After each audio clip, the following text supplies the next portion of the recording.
Olá, leitores da Bíblia, graça e paz. Vamos à leitura de hoje. Hoje nós vamos ler 1 Reis capítulo 9 e 10 e também Provérbios 8. Vamos falar com o Senhor. Senhor nosso Deus e Pai, te agradecemos, Senhor, pela tua palavra. Buscamos a ajuda do Senhor nessa leitura que vamos fazer. Perdoa os nossos pecados, limpa o nosso coração do mal, instrui nossa mente, transforma a nossa vida segundo a tua vontade, Pai. Pedimos em nome de Cristo Jesus. Amém. 1 Reis, capítulo 9. E aconteceu que quando Salomão acabou de edificar a casa do Senhor, o palácio real e tudo o que tinha desejado e decidido fazer, o Senhor tornou a aparecer-lhe como tinha aparecido em Gibeão. E o Senhor lhe disse: Ouvi a sua oração e a súplica que você fez diante de mim. Santifiquei o templo que você edificou, a fim de pôr ali o meu nome para sempre. Os meus olhos e o meu coração estarão ali todos os dias. Se você andar diante de mim, como fez o seu pai Davi, com integridade de coração e com sinceridade, fazendo segundo tudo o que lhe ordenei e guardando os meus estatutos e os meus juízos, também confirmarei o trono de seu reino sobre Israel para sempre, como prometi a Davi, seu pai, dizendo: nunca lhe faltará sucessor ao trono de Israel. Porém, se vocês ou seus filhos se afastarem de mim e não guardarem os meus mandamentos e os meus estatutos que eu lhes prescrevi, e se servirem outros deuses e os adorarem, então eliminarei Israel da terra que lhe dei, e lançarei para longe da minha presença este templo que santifiquei ao meu nome. Então a gente vê sempre essa condicional, né? Se vocês cumprirem, se vocês guardarem os mandamentos, se vocês me obedecerem, etc., eu vou abençoar. Se não, eu vou trazer punições contra vocês. Então, esse versículo 17 diz que Deus então iria eliminar Israel da terra, né, e lançar para longe o templo que foi edificado. E Israel virá a ser motivo de provérbio e de escárnio entre todos os povos, e todo aquele que passar por este templo agora tão exaltado ficará espantado e zombará. E perguntarão: por que o Senhor fez isto com essa terra e este templo? E a resposta será: porque deixaram o Senhor seu Deus, que tirou da terra do Egito os seus pais, e se apegaram a outros deuses, os adoraram e os serviram. Por isso o Senhor trouxe sobre eles todo esse mal. E de fato isso vai vir a acontecer. Eles vão se desviar dos caminhos do Senhor e o Senhor vai trazer todas essas coisas sobre eles. Versículo 10. Ao fim de 20 anos, Salomão havia terminado as duas casas, a casa do Senhor e o palácio real, como Hirão, rei de Tiro, havia trazido a Salomão madeira de cedro e de cipreste e ouro, tanto quanto ele precisava. Este lhe deu 20 cidades na terra da Galileia. Então, a parte norte de Israel, Salomão deu 20 cidades para esse rei. Hirão de Tiro foi ver as cidades que Salomão tinha dado, mas elas não lhe agradaram. Por isso disse a Salomão: que cidades são essas que você me deu, meu irmão? E lhes deram o nome de terra de Cabul, que é usado até o dia de hoje. Hirão tinha enviado ao rei 4 toneladas de ouro. Então, por 4 toneladas de ouro, por conta de toda aquela madeira que ele recebeu, Salomão deu umas cidadezinhas lá que Hirão não gostou. A razão por que Salomão impôs o trabalho forçado é esta: construir a casa do Senhor, o seu próprio palácio, a fortaleza de Milo e as muralhas de Jerusalém, bem como Azor, Megido e Gézer. Porque Faraó, rei do Egito, havia atacado e conquistado Gézer, queimado a cidade e matando os cananeus que moravam nela, entregando-o como dote à sua filha, mulher de Salomão. Assim Salomão reconstruiu Gézer, Bet-Horon de Baixo, Baalat, Tadmor, no deserto daquela terra, todas as cidades armazéns que Salomão tinha, as cidades para os carros de guerra, as cidades para os cavaleiros, e o que desejou, enfim, construir em Jerusalém, no Líbano e em toda a terra do seu domínio. quanto a todo o povo que restou dos amorreus, heteus, fariseus, heveus e jebuseus, e que não eram dos filhos de Israel, e aos seus filhos que restaram depois deles na terra, os quais os filhos de Israel não puderam destruir totalmente, esse Salomão reduziu à condição de trabalhadores forçados até hoje. Mas Salomão não obrigou nenhum israelita a trabalhar como escravo. Os israelitas eram homens de guerra, seus oficiais, seus comandantes, seus capitães, chefes dos seus carros de guerra e dos seus cavaleiros. Então, os seus compatriotas, eles trabalhavam como homens de guerra, como soldados, oficiais, etc, etc. E quem fazia ali o trabalho duro mesmo eram os escravos. Os principais oficiais que estavam encarregados da obra de Salomão eram 550, que tinham a seu encargo o povo que trabalhava na obra. Quando a filha de Faraó se mudou da cidade de Davi para o palácio que Salomão havia construído para ela, então ele construiu Milo. 3 vezes por ano Salomão oferecia holocaustos e sacrifícios pacíficos sobre o altar que havia edificado ao Senhor e queimava incenso sobre o altar diante do Senhor. Assim ele terminou a construção do templo. O rei Salomão também construiu uma frota de navios em Ezion-Geber, que fica perto de Elat, na praia do Mar Vermelho, na terra de Edom. Irão enviou com aquela frota os seus servos marinheiros, conhecedores do mar, para acompanharem os servos de Salomão. Chegaram a Ofir e de lá trouxeram para o rei Salomão mais 14 toneladas de ouro. Agora o capítulo 10. Então o capítulo 9 mostra aí o encerramento, né, da construção do templo, novamente Deus dizendo para ele se manter fiel ao Senhor, diversas outras atividades realizadas. E aqui o capítulo 10 vai falar sobre a rainha de Sabá, visitando Salomão. Quando a rainha de Sabá, inclusive é mencionado aqui nos textos do Novo Testamento, Mateus 12 e Lucas 11. Quando a rainha de Sabá ouviu falar da fama de Salomão com respeito ao nome do Senhor, veio prová-lo com perguntas difíceis. Então, lembrando que a fama de Salomão correu por toda aquela terra, né? Daqueles dias. Chegou a Jerusalém com uma enorme comitiva, com camelos carregados de especiarias, grande quantidade de ouro e pedras preciosas.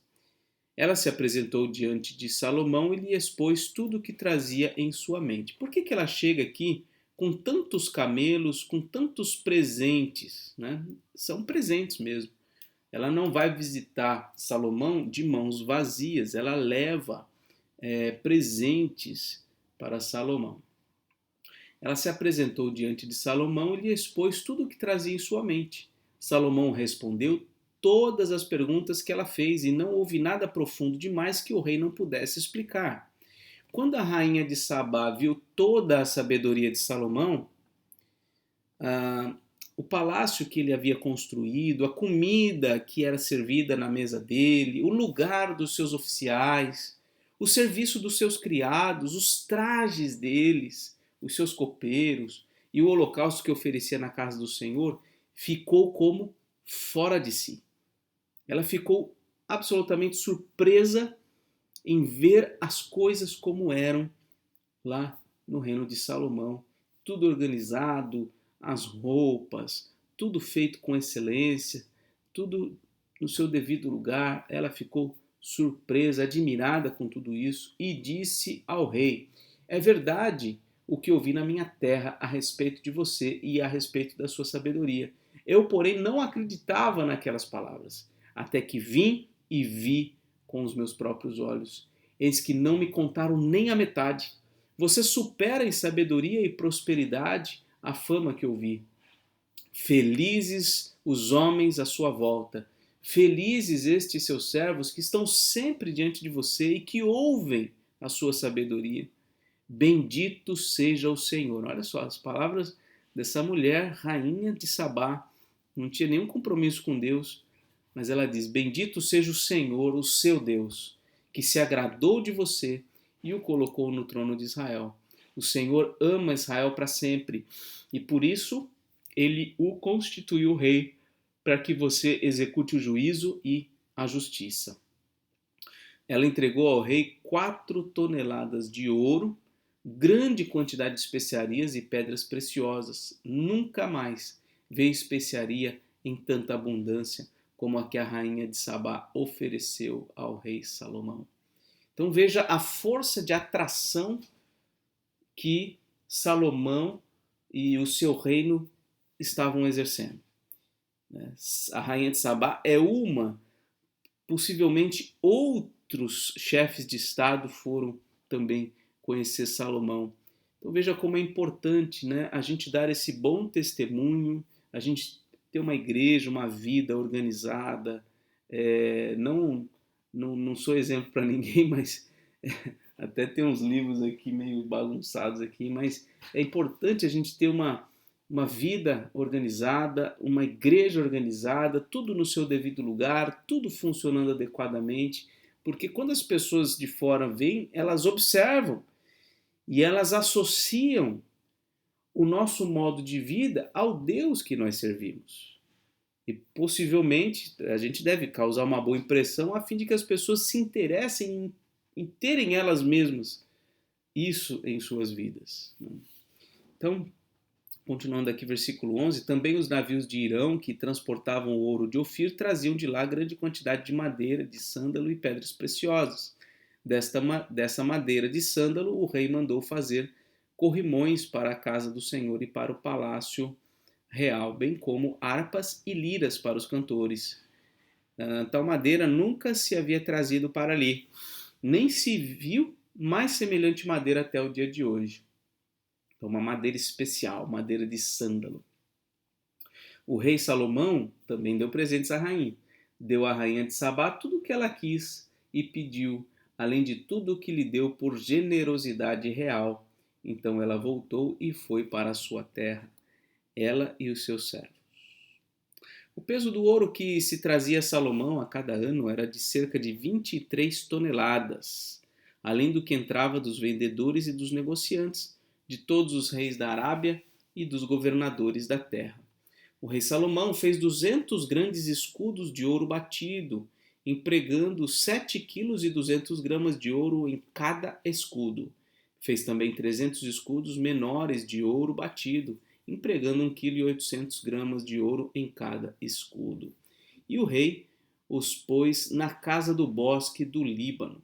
O rei fez também um grande trono de marfim e o cobriu de ouro puríssimo. O trono tinha 6 degraus e o encosto do trono ao alto era redondo. De ambos os lados do assento havia um braço e a figura de um leão junto a cada um dos braços.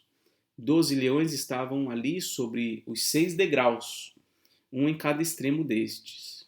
Nunca se havia feito obra semelhante em nenhum outro reino. Todas as taças que o rei Salomão usava para beber eram de ouro, e também de ouro puro todos os objetos da casa do bosque do Líbano. Também, melhor, não havia nada de prata, porque nos dias de Salomão não se dava nenhum valor a ela. Então a prata não valia nada. Porque o rei tinha no mar uma frota de Tarsis, junto com os navios de Irão. De 3 em 3 anos a frota voltava de Tarsis, trazendo ouro, prata, marfim, bujos e pavões. Essa região de Tarsis aqui, se eu não estou enganado, depois a gente pode pesquisar aí, mas é a região de Portugal, que hoje é a região de Portugal. Então, vinha lá de Portugal, de 3 em 3 anos, né, trazendo ouro, prata, marfim, bujos. Bujos são macacos e os pavões. Então, é interessante, né, como o reino de Salomão se tornou riquíssimo, o homem mais conhecido daquela época. Assim, o rei Salomão excedeu a todos os reis do mundo, tanto em riqueza como em sabedoria. Todo mundo queria ver Salomão para ouvir a sabedoria que Deus tinha posto no coração dele.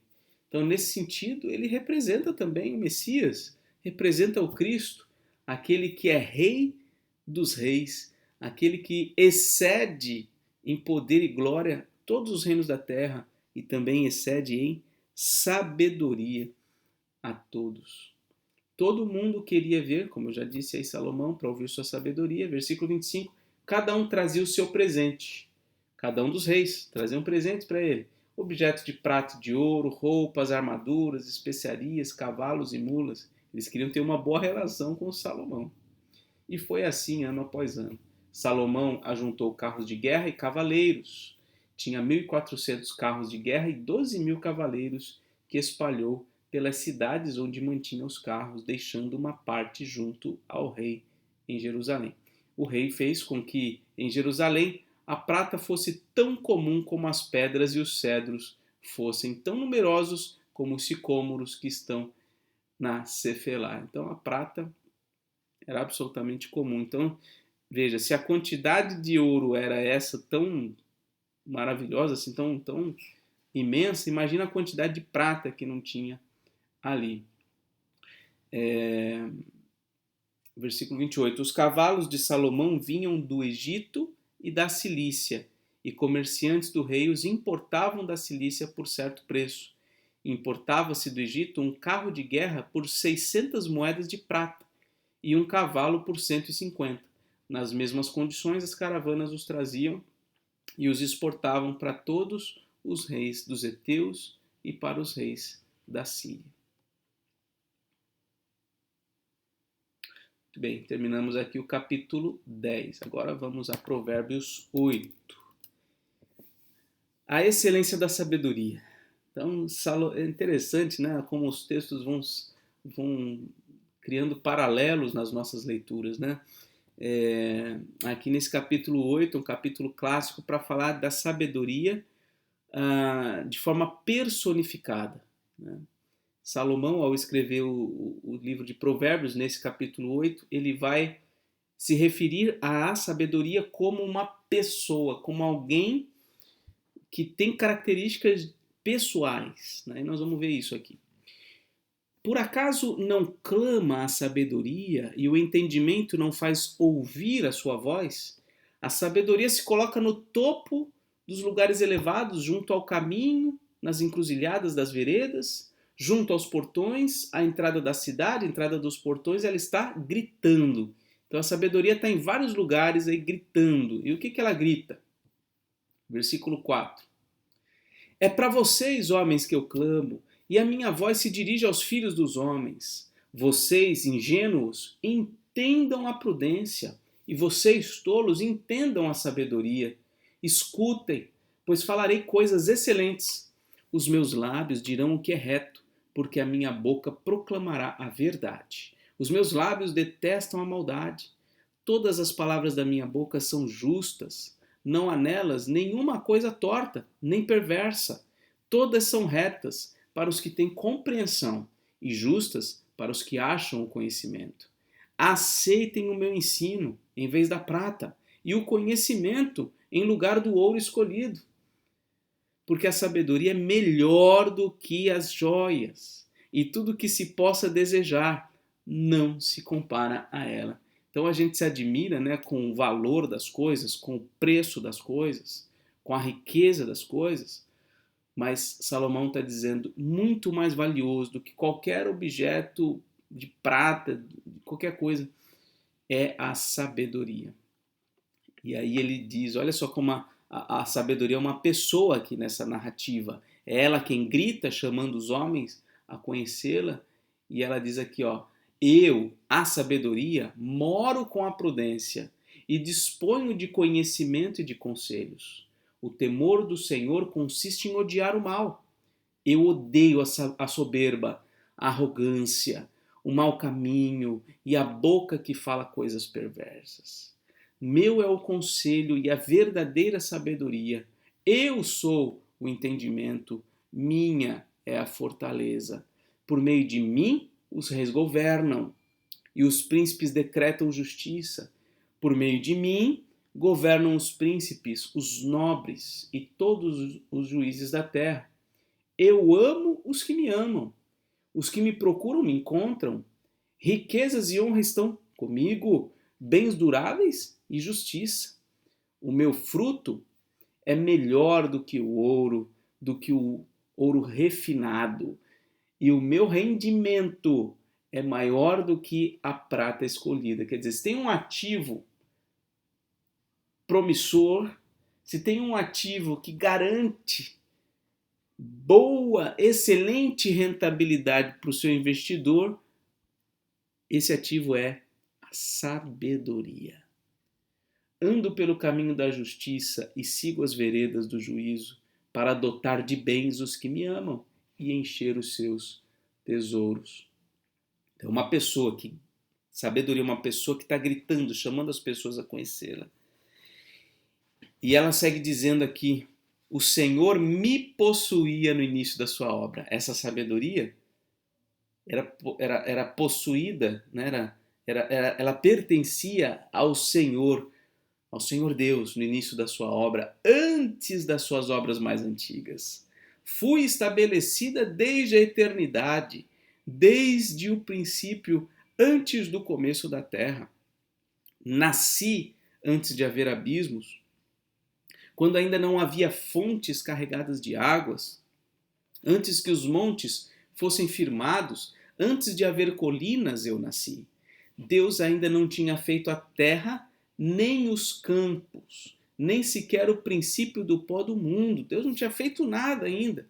Eu estava lá quando ele preparava os céus, quando traçava o horizonte sobre a face do abismo, estava lá quando ele firmava as nuvens de cima, quando estabelecia as fontes do abismo, quando fixava ao mar os seus limites, para que as águas não transgredissem a sua ordem, quando ele compunha os fundamentos da terra, eu estava com ele, e era o seu arquiteto. Dia após dia eu era a sua alegria, divertindo-me em todo o tempo na sua presença, divertindo-me no seu mundo habitável e achando alegria junto aos filhos dos homens. Agora, meus filhos, escutem o que eu digo, porque felizes são os que guardam os meus caminhos. Ouçam o ensino, sejam sábios e não o rejeitem. Feliz é aquele que me ouve, vigiando dia após dia, diante das minhas portas, esperando na entrada da minha casa, pois quem me encontra, encontra a vida e alcança favor do Senhor. Mas quem peca contra mim, violenta a própria alma. Todos os que me odeiam amam a morte. Olha só, nos capítulos anteriores de Provérbios, a gente vê Salomão dizendo ao seu filho, não dê ouvidos à mulher adúltera, à mulher imoral, não passe perto da sua casa, se distancie, nem se aproxime. Aqui ele diz, olha, feliz é aquele que me ouve, vigiando dia após dia, olha só, diante das minhas portas. Vem e fique perto de mim, esperando na entrada da minha casa. Diferente, né, da casa da mulher tola. Aquela mulher adúltera, imoral, representa o mal, representa o maligno, representa as tentações do pecado, as tentações diabólicas. E a sabedoria aqui representa o próprio Senhor Deus, né? Essa sabedoria que aqui é uma pessoa, ela é identificada como o Cristo, aquele que é a sabedoria de Deus que vem ao mundo e que chama os homens a Ele. Então aqui é um prenúncio do anúncio, é um prenúncio de Cristo, da vinda da palavra, o Logos de Deus, que vem, se encarna e habita entre nós. Muito bem, lemos então 1 Reis capítulo 9 e 10 e lemos também Provérbios 8. Júlio Dia 28 é o dia que vai estar no YouTube. Muito bem, Deus abençoe, forte abraço e até mais, se Deus quiser.